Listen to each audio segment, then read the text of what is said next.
Okay, you can see that we've got this gorgeous tray of the Delicata Squash. I always do a big tray because we eat a lot of this stuff and we are trying to eat a more plant-based diet all the time. So I've got the squash all cut. I've got olive oil on the bottom of the pan, and then I'm going to brush olive oil over the top of them. I'm going to add a little garlic salt and pepper.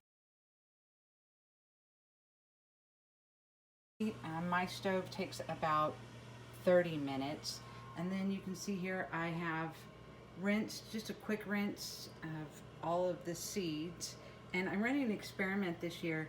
You can see that the pith, or the squashy stuff on the inside, I think it's called pith, is hard to get off some of the seeds, and I am going with the whole Mother Nature thing this year. So I just got back from planting seeds with this pith on them in the ground right now, and I am going to clean and dry these seeds for the seed bank.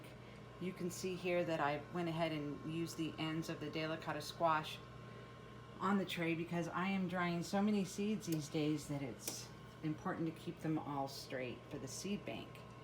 So yeah, try out the Delicata Squash. It is so yummy.